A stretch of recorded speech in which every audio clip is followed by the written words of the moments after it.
So welcome to our discussion. Today our guest is the member of European Parliament, is Manfred Weber, is the representative group of the European People's Party. Manfred, I'm very glad that you agreed to spend these few minutes with us. Absolutely, it's a pleasure. So I want to talk in our conversation mostly about the defense of European Union, defense system of the continent because of the wars going on in Ukraine. And after all these few days of Parliament session, how do you see the most important problems that may appear in the European Union, especially after the resolution voted about recognizing Russia as a state terrorist? Well, having our current method, our architecture to make decisions of the European Union in mind, I'm first of all happy that we managed in the last month to in total create 8 packages of sanctions against Putin, and at the beginning very powerful packages. And you know, we have unanimous votes, so we need all parties in Europe together agreeing on one text. So there was a will to do it together. There was the assurance that we are ready to go together. And that is, first of all, positive. The negative thing is, and you mentioned this, is our defense capabilities. The war told also us as European Union that we are quite naked in a world of storms, I have to say. We are not well prepared for the aggressive approach and the unbelievable attacks from Putin towards Ukraine, and even when it is about digital against us. That's why we have to speed up. It's a moment, it's a wake-up call to stand up and build up a defense capability for Europe. You know that a lot of countries are investing, but I want to ask for a European defense system. We have to do it together on the long run. The matter of security, is this risky, the resolution that was voted for European Union too? Because we understand that Russia is never understandable by mind, so they can answer somehow. Are you ready for any answers? Is it the risk for the security of the European Union? You're right, so the Putin system is irresponsible and you cannot calculate. You have no reliable partner anymore where you can assess the next step. You don't know what will happen. But this cannot create an atmosphere of fears where we follow the logic of Putin. That cannot be the case. We should simply do what we believe in, what we always were believing in the last years. And that was rule of law-based things, that was democracy, that is freedom, that is respecting the international law. For example, delivering weapons to Ukraine is based on international law. We are giving assistance to a country who wants to defend their own territory. And that is agreed on international level. That's United Nations law. And though we cannot allow Putin to dictate us new rules because we are afraid. So let's do what we believe in. That is the main message we have to send. And Putin must understand that he will not succeed with this approach. One more attention was of the international media, this accidental falling of the missile on the Poland ground. So this is quite high risk that it might repeat in any expression, however. So does it say that Putin or the situation might involve in this conflict in military, the European Union? Is it possible or not? It can happen. It can happen every day by accident or by a planned mission from Putin. Everything is possible. That's why we have to be prepared for this. We have to be clear on this. It's our common challenge. You know that currently that current situation is that Ukraine is not member of the NATO. I think that was a mistake not to give Ukraine the chance to join, like Romanians did, like Poles did, like the Baltic countries did. But that is history now, that's the current situation. And now we have to be clear that we see, even having in mind that Ukraine is not NATO member, we see each other as a zone of common interests, of common ideas, of common values. That is what we have to make clear for us. And that's why I'm also clear on modern weapons to Ukraine. We have to deliver more of them, modern tanks. All the German government has to move, and also in other fields. So we have to assist, we have to make it possible that Ukraine wins the war. And I'm of the opinion that if we deliver weapons, if we give the brave soldiers of Ukraine the modern weapons, then we will limit the impact of destruction and of killing people. So if we can manage that Ukraine can win the war even quicker, then we will limit the negative impact of the war. It's very great for us that Germany especially very changed the attitude towards going on in Ukraine. In the words of Mr. Olaf Scholz, he became more, as I see, maybe subjective, but he became more radical in his expressions towards Russia.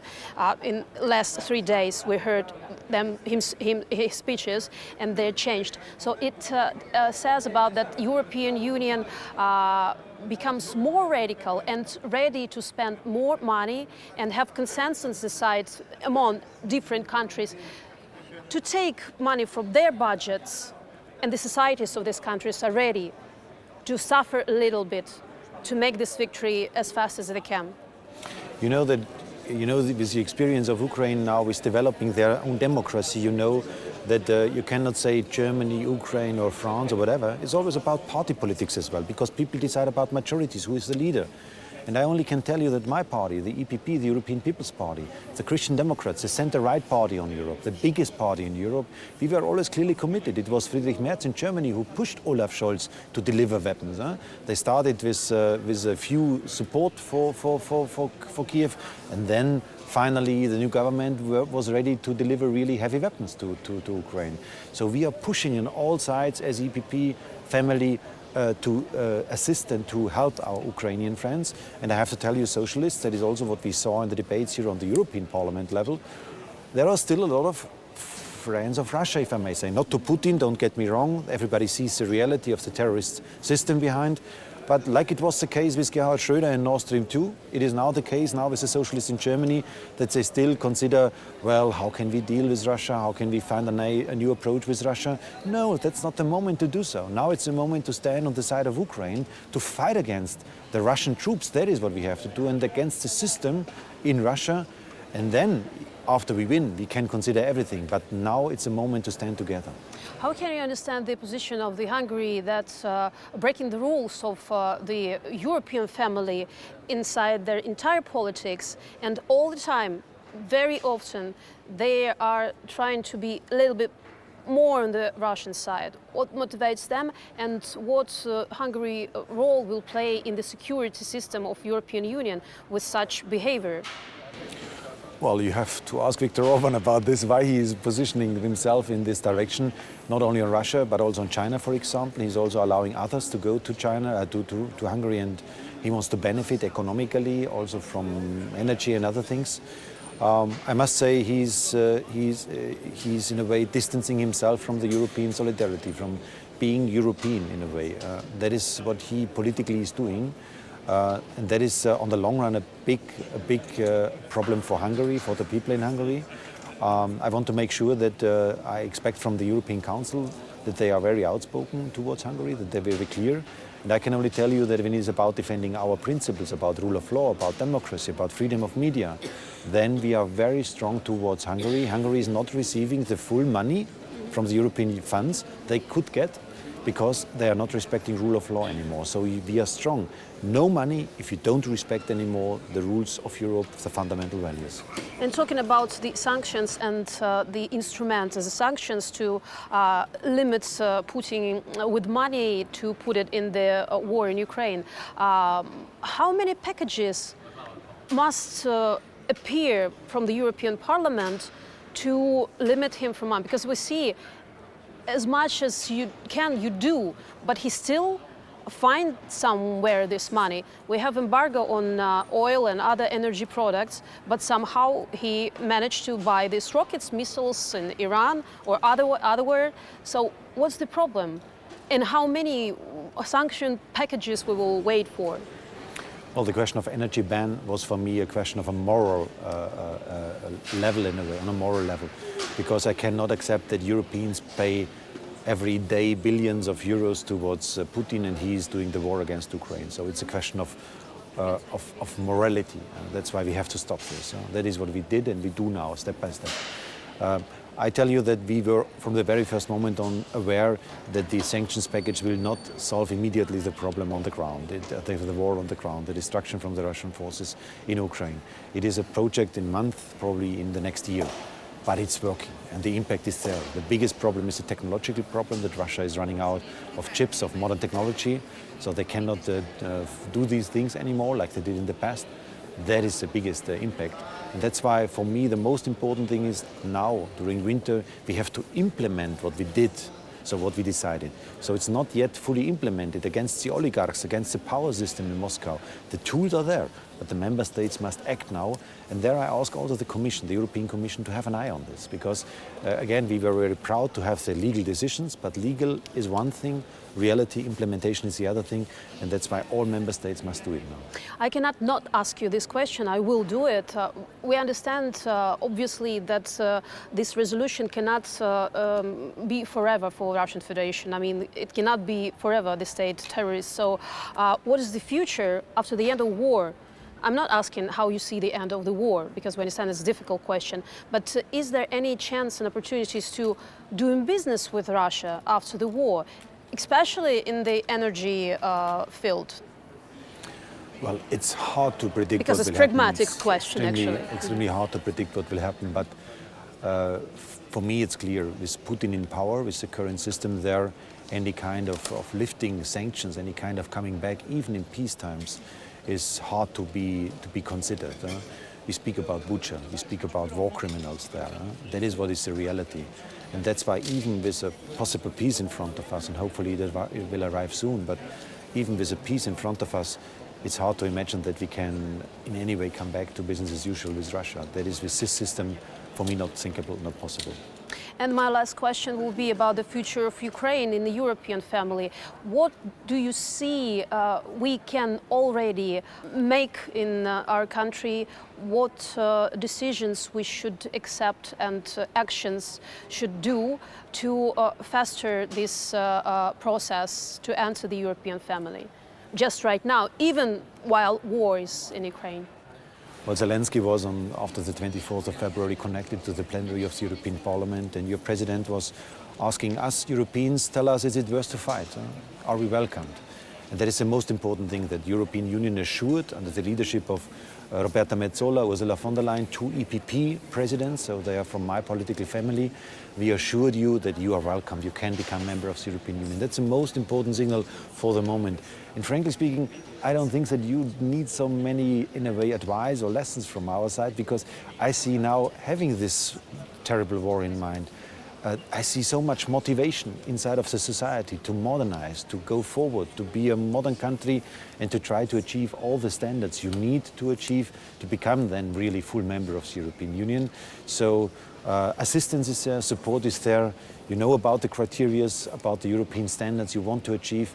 You know best in which world, in which society you want to live in the future, and that's why you have the assistance from our side. Please do your job. But still there are criteria, but still there are some points we have to achieve. But looking at the procedure that we're making us the candidates for entering the European Union, we understand there might be some chance to short this term, even if we do not get to some criteria. What can happen in the European Union to make this term shorter? Well, on the concrete implementation of EU law, there is not so much room of maneuver to make special agreements with Ukraine.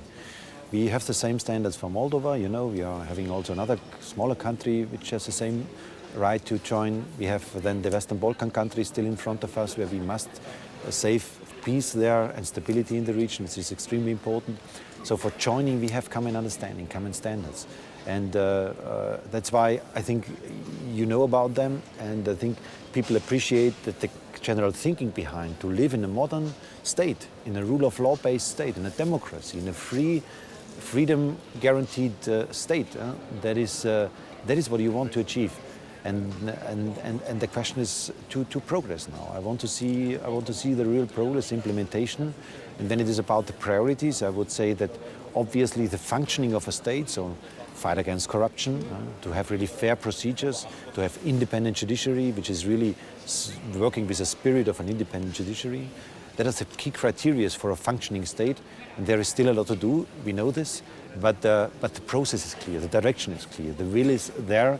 And when Europe can assist, when Europe can also send experts and assist about how to do it, then it is absolutely guaranteed to do so.